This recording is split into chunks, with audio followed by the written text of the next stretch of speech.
Halo semua, hari ini aku akan menjawab beberapa pertanyaan yang disiapkan oleh tim Get Insight. Nah, sekarang kita masuk ke pertanyaan pertama. Apa arti cinta menurut kamu? Arti cinta. Arti cinta menurut aku, Oke, menurut saya itu cinta itu adalah hasil dari investasi. Karena cinta itu nggak mungkin tumbuh tiba-tiba, pasti karena ada prosesnya dulu. Menurut aku, cinta adalah suatu yang sulit untuk dideskripsikan, tapi bisa untuk diungkapkan ataupun dilakukan. Contohnya, kita memberikan waktu kita sama orang yang kita sayangi, terus kita memberikan suatu hadiah, gitu. Menurut gua sendiri, arti cinta itu adalah kasih sayang.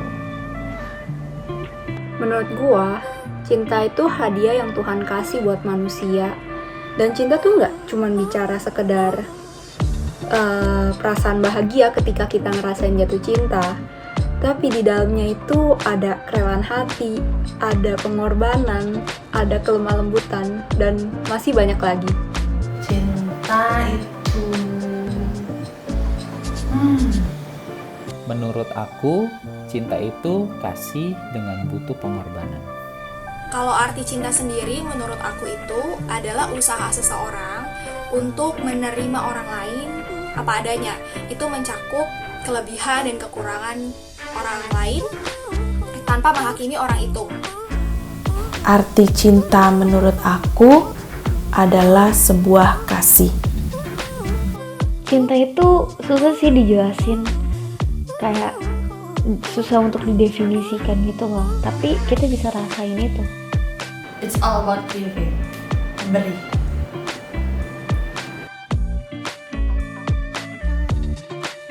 Menurut aku, suka itu hanya bersifat sementara, tanpa harus ada pembuktian. Tetapi kalau cinta itu butuh pembuktian nyata.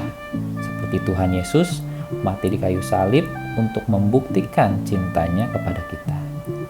Kalau suka itu kayak kita ngasih seseorang, oh dia itu tipe kita, tapi belum tentu kita punya rasa gitu loh ke dia. Tapi kalau cinta, saat kita tahu kekurangan dia, terus kelebihan dia, dan kita mau rela berkorban buat dia, ya itu yang namanya cinta. Saat kita bisa menerima kekurangan dan kelebihan satu sama lain gitu. Oke, kalau suka sama cinta itu perbedaan utamanya itu kalau suka itu biasanya ya karena fisik, karena visual gitu, atau karena pendengaran. Jadi mungkin kita suka lagu, suka ngeliatin orang kayak gimana, tipenya seperti apa. Tapi kalau cinta itu kita udah suka sesuatu, tapi kita udah invest ke hal tersebut. Jadi kalau misalnya waktu atau uang atau tenaga, energi segala macam itu. Menurutku bedanya suka sama cinta itu ada 3. Yang pertama, suka itu biasanya cenderung ke arah fisik ya. Suka, kita tertarik sama seseorang itu biasanya lebih ke arah tampak luarnya gimana sih gitu kan. Karena kan yang pertama kita lihat ketika kita ketemu orang ya pasti kan tampak luarnya dulu kan, fisiknya gimana gitu. Nah biasanya tuh tertarik atau suka itu ya cenderungnya itu lebih ke arah fisik gitu. Nah kalau cinta itu udah beda nih, udah next level gitu. Kalau cinta itu gak cuma lihat tampak luarnya doang, tapi dia pengen tahu dalamnya orang tersebut tuh kayak apa sih gitu. Dia udah tahu personality-nya kayak gimana, karakternya seperti apa gitu. Nah terus yang kedua itu kalau suka, karena tadi kan cenderungnya ke arah fisik nih. Jadi biasanya rasa suka itu gak bertahan lama gitu. Bisa aja kita tertarik sama satu orang itu hari ini gitu, tapi bisa aja minggu depan atau bulan depan rasa tertarik atau suka kita udah gak ada lagi sama orang tersebut. Mungkin karena fisiknya dia tadi udah berubah gitu ya, jadi kita akhirnya udah gak suka lagi gitu. Tapi kalau misalnya cinta itu bertahan lebih lama, bahkan bisa selamanya. Karena tadi kita tuh bukan cuma suka sama fisiknya doang yang bisa berubah kapan aja, tapi lebih kepada personality orang itu gitu, karakter orang itu gitu. Jadi rasa cinta kita pasti akan bertahan lebih lama, bahkan selamanya gitu. Nah terus yang terakhir, karena tadi di awal aku bilang cinta itu adalah usaha seseorang untuk menerima orang lain apa adanya. Jadi cinta itu butuh komitmen atau butuh effort yang lebih gitu. Karena untuk mencintai seseorang itu nggak langsung tiba-tiba cinta dong. Pasti ada usaha kalian juga, ada usaha kita nih. Ada usaha dua orang untuk saling mencintai gitu loh, berusaha gitu kan. Tapi kalau misalnya suka, itu biasanya nggak butuh komitmen. Kayak tadi aku bilang, hari ini kita bisa aja suka sama satu orang, terus minggu depan atau bulan depan bisa aja kita suka lagi sama orang itu. Kalau cinta itu butuh pengorbanan. Kalau misalkan suka, contoh, lu suka makanan nih, lu jadi ya udah suka aja. Beda sama cinta. Kalau cinta itu dirasakan seperti itu. Menurut aku, kalau suka tuh sekadar kagum aja kayak kita sama idol ataupun kita suka sama barang. Tuh, kayak ya udah gitu loh, suka aja, nggak lanjut. Tapi kalau cinta itu lebih kayak ada ikatan gitu lah ya, ada ikatan. Terus kalau kehilangan sedih banget, bisa sampai larut-larut gitu. Kalau menurut gua, suka itu lebih ke perasaan kagum, perasaan tertarik sama seseorang atau sesuatu, dan belum tentu kita kenal sama pribadi itu.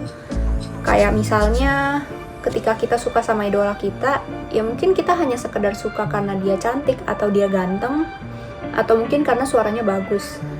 Tapi ketika kita mencintai seseorang, kita ingin kalau orang itu jadi versi terbaik dari diri mereka, dan kita punya keinginan untuk turut berkontribusi dalam hal itu. Kamu tahu nggak soal 5 love language?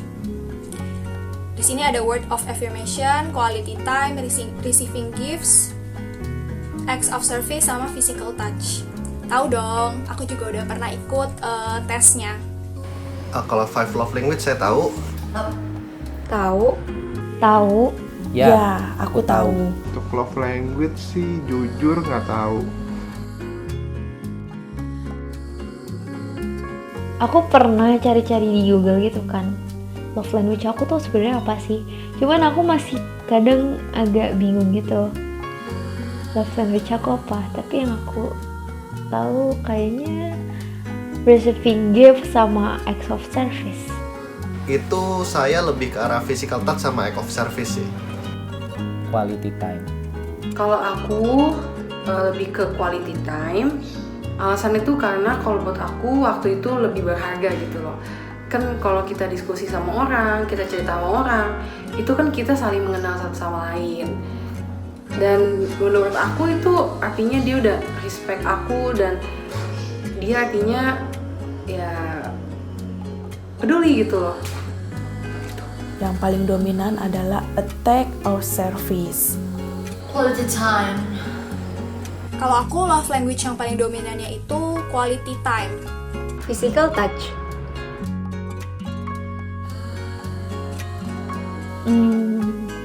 Lebih kayak aku sama teman-teman aku, kayak kita tuh take in gift, saling kasih hadiah walaupun bukan hal yang mahal gitu kan, yang sederhana. Kayak misalkan kita saling random ngasih, kirimin makanan, kirimin minuman.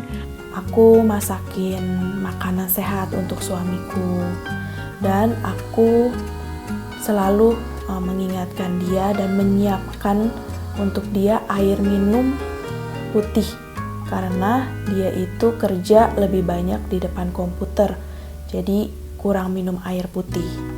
Aku dan istriku setelah pulang kerja, kami membiasakan untuk dinner bareng, dinner berdua, sambil berbagi cerita. Itu quality time kami.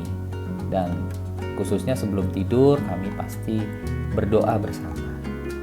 Kalau untuk kepasangan itu contohnya kalau misalnya dia kedinginan atau dia lagi butuh sesuatu gitu ya, ya saya bakal langsung bertindak. Mungkin kalau kedinginan kasih jaket, kalau dia haus kasih minum. Love language gimana ya? Oh iya, I love you, seperti itu.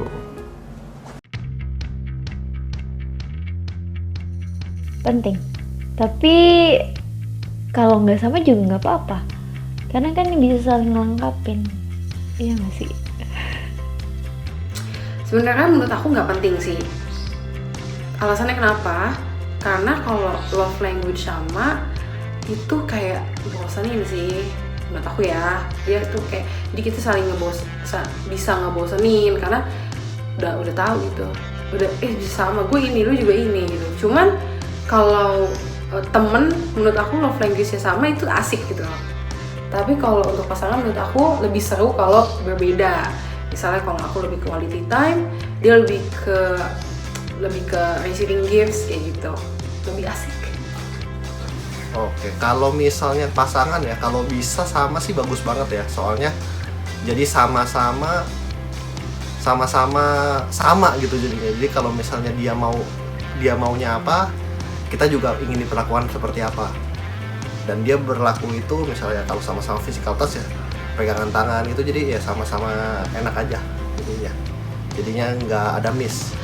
Bukan indikator utama kriteria aku untuk mencari pasangan tuh love language harus sama gitu. Alasannya apa? Kenapa? Karena sebenarnya dari 5 love language itu kita sebenarnya ada kan di dalam diri kita gitu. Cuman kan memang yang lebih menonjol atau lebih dominan yang mana. Jadi ya kita saling melengkapi aja antara aku dengan calon pasangan, antara dia dan aku juga gitu. Jadi sebenarnya bukan termasuk indikator yang utama harus punya love language-nya sama gitu. Karena kan cinta itu kan menerima dia apa adanya. Ya kalau kita udah suka sama dia gitu ya, selain dari love language-nya itu ya aku rasa love language bukan suatu indikator yang penting untuk menentukan dia itu pasangan yang cocok, pasangan yang memang buat kita atau bukan gitu. Nggak gitu penting buat cari pasangan yang love language-nya sama, karena balik lagi ya, orang itu kan beda-beda dan punya kebutuhan yang beda-beda. Justru dari perbedaan itu kita bisa belajar buat saling memberi, saling memahami, saling berbagi gitu. Love language itu tidak perlu sama, karena contohnya aku dan suamiku itu mempunyai kekurangan dan kelebihan. Jadi kita itu harus saling melengkapi satu dengan yang lainnya.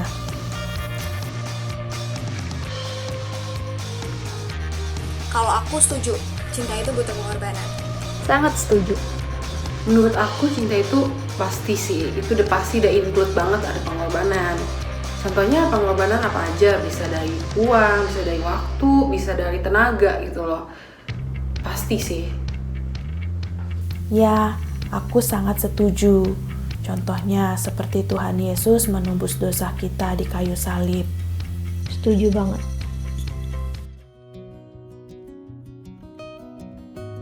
Aku SMA, aku masih tinggal sama omahku, nenekku.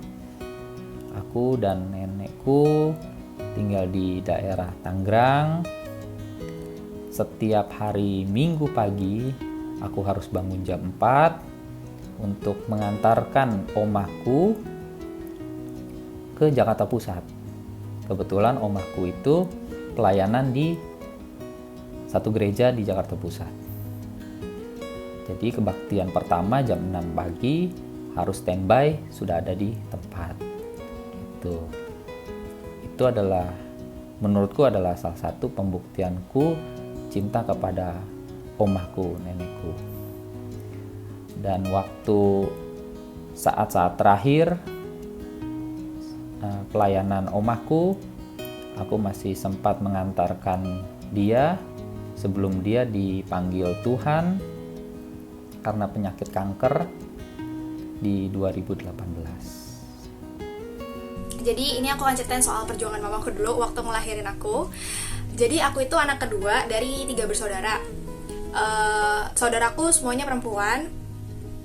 Dan waktu itu pas hamil aku itu mama udah mau, pokoknya hamil tua lah ya, hamil besar gitu kan ya, beberapa bulan sebelum lahiran. Itu tuh posisi kepala aku tuh masih di atas, sedangkan kan kalau kita tuh mau lahiran mungkin sekitar 8 bulan gitu ya.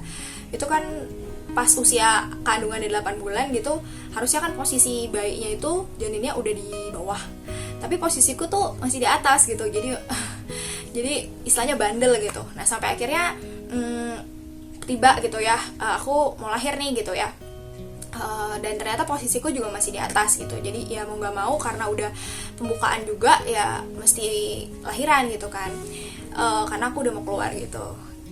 Jadinya aku tuh sungsang gitu. Jadi sungsang itu maksudnya ya kepala aku masih di atas, posisinya tuh bisa dibayangin. Aku juga sebenarnya nggak bisa bayangin sih.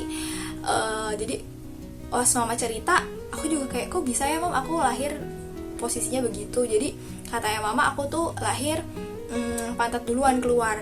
Kalian bisa bayangin ketika itu tuh mamaku tuh benar-benar berjuang sendiri, karena dokter kandungannya tuh nggak bisa berbuat apa-apa gitu. Dia nggak bisa yang kayak melakukan sesuatu supaya aku tuh keluar lebih cepat. Biasanya kan kalau misalnya lahiran normal kan karena kepala duluan yang keluar, berarti dia nanti si dokter akan kayak neken bagian perut atas kita supaya si bayi bisa jalan keluarnya lebih enak gitu kan, keluar lebih cepat gitu ya. Jadi ibunya nggak harus selalu ngeden terus sampai akhir gitu. Nah tapi kalau aku nggak beda. Jadi memang karena posisi kepala aku tuh keluarnya belakangan ya, berarti mamaku mesti berjuang sendirian gitu, tanpa dibantu sama suster dan dokter secara medisnya gimana. Paling mereka cuma bisa kasih semangat gitu kan pada saat proses kelahiran itu. Nah itu kan berarti sebenarnya papaku udah juga deg-degan waktu itu kan, pasti papaku nungguin, terus juga ada beberapa keluarga juga.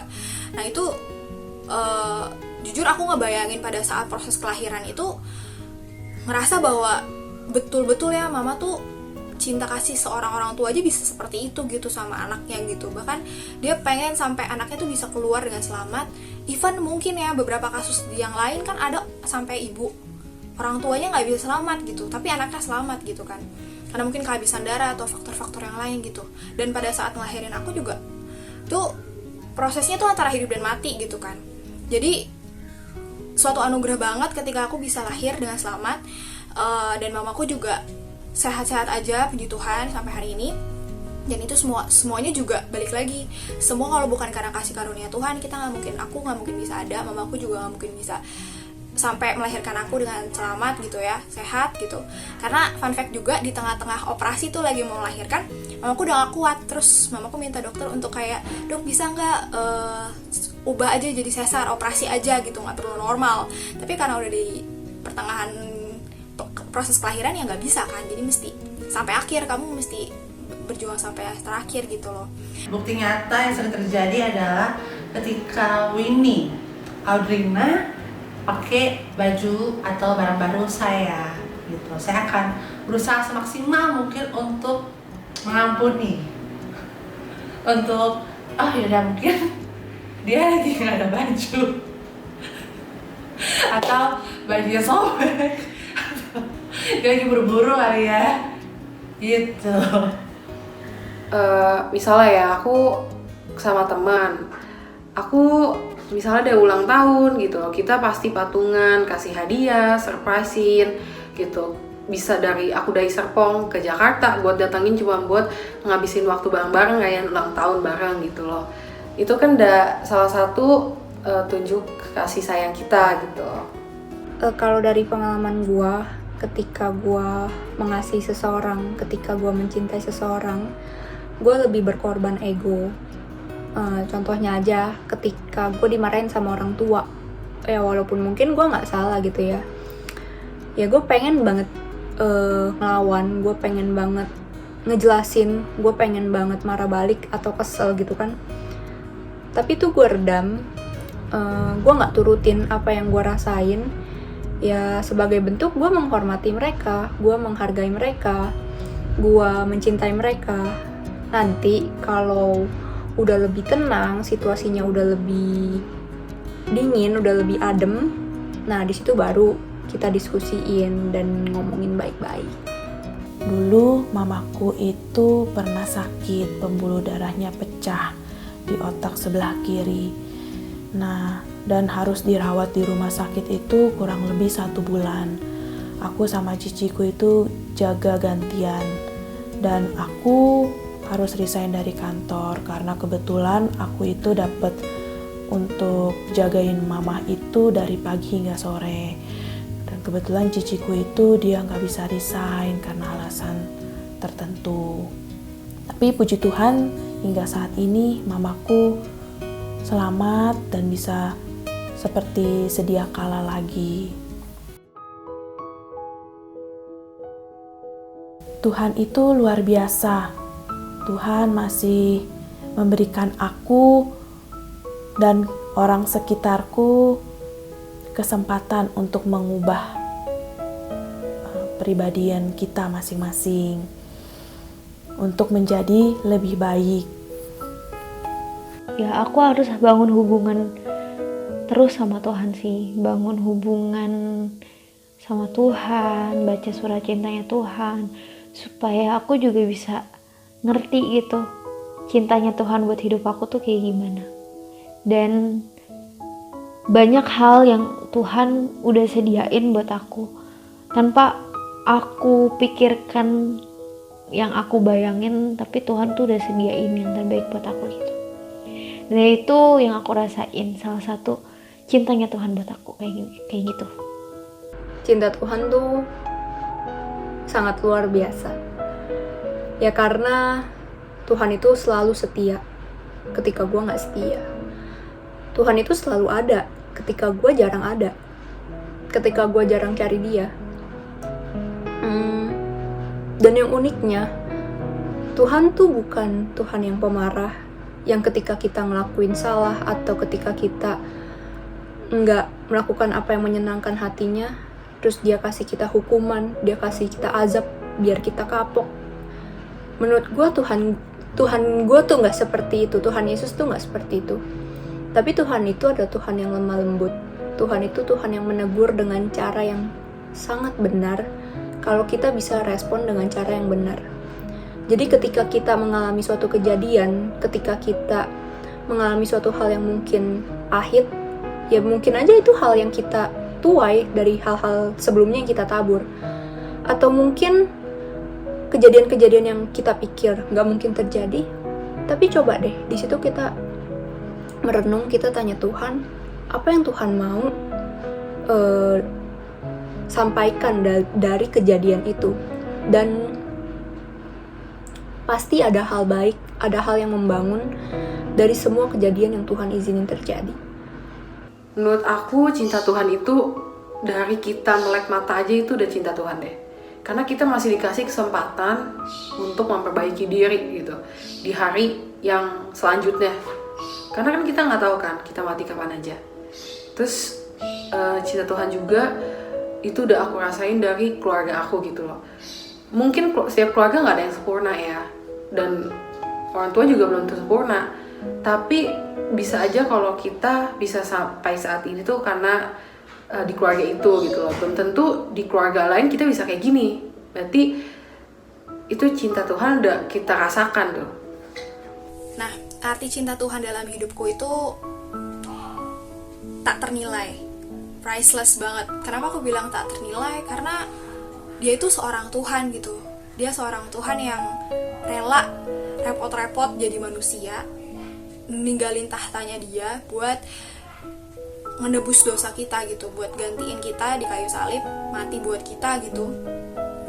Dan ya udah nebus dosa kita gitu, sehingga hubungan kita dan Allah tuh masih bisa diperbaiki. Kita masih punya kesempatan untuk memperbaiki hubungan kita dengan Allah gitu. Dan menurutku itu kasihnya begitu besar banget sama kita gitu. Berarti dia sangat mencintai kita. Makanya aku pikir aku kepikiran ya soal itu, priceless. Kata-kata yang pertama kali terlintas dalam benakku adalah priceless, tidak ternilai.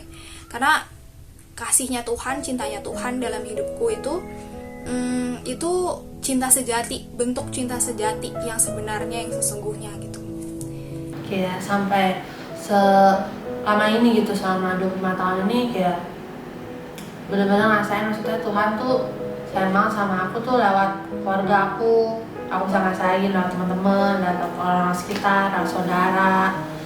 Bener-bener kayak dikasih lingkungan yang baik gitu, maksudnya keluarga yang sayang juga, teman-teman yang care, maksudnya bener-bener di situ saya kalau ngerasain Tuhan sayang. Melakukan yang terbaik yang bisa gue lakukan di hidup gue Jadi dengan hidup tidak sembarangan, terus lebih kayak mempagar-pagarkan, kalau membatasi diri lah gitu. Jadi nggak terlalu bebas. Jadi memberikan batasan-batasan diri gue. Jadi ada yang boleh gue lakukan, ada yang nggak boleh gue lakukan, seperti itu. Tuhan itu sangat baik. Tuhan itu luar biasa. Tuhan itu masih memberikan aku, keluargaku, orang tuaku, dan pasangan hidupku kesempatan untuk kami hidup di dalam hadirat Tuhan.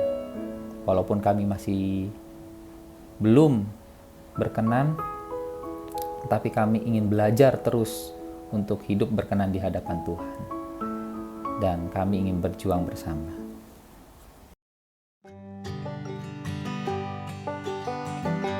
Ada untuk ini kayak mau kawinan, untuk mami papi aja ya. Jaga kesehatan, jangan capek-capek, terus jangan tahu lah, papi tahu supaya dede nggak banyak ngomong manis kayak Cici, tapi dede sayang. Cici nggak usah. Terima kasih. Ungkapan kasih sayang buat orang tua sih ya. Kan biasanya kalau anak tuh lebih gengsi gitu ya ngomong ke orang tua, kayak bilang makasih, sorry gitu. Gak semua sih, cuman kebanyakan sih anak-anak muda kayaknya gengsi ya. Cuman aku mau bilang terima kasih mami papi, dan sorry mami papi kalau aku bikin mami papi kesel. Ya aku gak sempurna, tapi aku anak yang cantik, taat, baik. Jadi makasih my papi. Aku mengucap syukur dan terima kasih tentu kepada Tuhan yang telah memberikan aku keluarga, orang tua, pasangan hidup yang baik, yang mensupport aku, dan kami fokus ingin bersama-sama hidup untuk menyenangkan hati Tuhan. Dan khususnya untuk istriku, terima kasih selama ini. I love you. Dan aku bersyukur kepada Tuhan, dan aku sangat berterima kasih kepada Tuhan karena memberikan aku keluarga dan pasangan hidup yang selalu mensupport aku dalam keadaan apapun. Dan kita harus terus berjuang agar bisa berkenan di hadapan Tuhan Allah Bapa kita. Aku mau ucapin pertama terima kasih buat keluargaku, khususnya buat mama papa, untuk saudara-saudaraku, untuk oma, keluarga intiku yang ada di rumah, yang selalu support, always be there for me sampai saat ini. Dan orang tuaku khususnya, mereka nggak pernah nuntut yang gimana-gimana sama aku, nge-push terlalu hard gitu. Tetapi yang paling penting aku bersyukur karena mereka ngajarin aku soal ya berdoa, rajin-rajin baca Alkitab, ya bangun kerohanian kamu, bangun hubungan kamu dengan Tuhan gitu. Dan aku bersyukur banget gitu karena dari situ aku belajar bahwa memang hidup ini nggak bisa lepas dari Tuhan gitu. Di hidup ini kita butuh Tuhan gitu. Dan mama pengen kita, orang tua aku pengen, mama papa aku pengen aku selalu bergantung sama Tuhan, mengandalkan Tuhan aja, jangan mengandalkan manusia gitu. Terima kasih buat mama papa, buat saudara-saudaraku, buat oma, untuk keluargaku, I love you. Terus juga buat teman-teman, orang-orang yang jadi bagian juga dalam hidupku, sahabat-sahabatku, thank you, kalian selalu ada buat aku. I love you too, I love you juga. Terus yang terakhir, last but not least, Tuhan Yesus, terima kasih, thank you so much karena kasihmu yang begitu besar buat aku dan buat kalian juga yang nonton, untuk seluruh umat manusia. Thank you banget karena udah jadi teladan yang kita bisa ikutin cara hidupnya, dan kita semua di sini berjuang terus untuk bisa mengikuti cara hidupmu ya Tuhan. biar kiranya kita semua bisa ngikutin teladannya Tuhan Yesus yang udah dicontohin juga selama dia masih hidup, selama dia hidup di dunia ini. Gue lebih mau menyampaikan ungkapan kasih sayang kepada semua orang di hidup gue, karena menurut gue tuh tanpa orang-orang itu semua, hidup gue tuh gak akan seperti ini. Mereka tuh yang mendidik gue, menempa gue, terus lingkungan itulah yang bikin gue seperti ini. Entah itu gue jadi lebih baik, lebih buruk, itu semua pelajaran gitu. Dan gue harus memfilter mana yang baik, mana yang jelek, itu harus gue filter gitu. Jadi gue lebih berterima kasih atas semua kehidupan yang telah Tuhan berikan kepada gue, setelah itu lingkungan, entah itu orang tua, keluarga atau teman, yaitu gue sangat berterima kasih kembali sama Tuhan telah memberikan hidup yang sangat berarti buat gue. Ada buat orang tua. Thank you banget buat papi sama mami yang udah sayang banget sama aku, yang udah banyak banget berkorban buat aku. Ya aku tahu seringkali cara kalian ya mungkin gak sempurna, kadang terjadi konflik, kadang terjadi bentrok. Tapi satu hal yang aku yakin, kalau cinta kalian buat aku itu sempurna dan gak akan bisa pernah tergantikan sama siapapun dan sama apapun sampai kapanpun. Nggak ada ya, karena ya kasih sayang itu nggak perlu diungkapkan dengan kata-kata. Saya lebih pilih untuk bertindak dan melakukannya. Buat keluarga, buat orang tua, buat teman-teman, buat orang di sekeliling aku, terima kasih buat kalian semua, selalu ada untuk aku, dan pokoknya kalian harus selalu jaga kesehatan, stay safe, and God bless you. Terima kasih. Thank you. Terima kasih. Sekian dulu guys. Sekian dari aku. Thank you.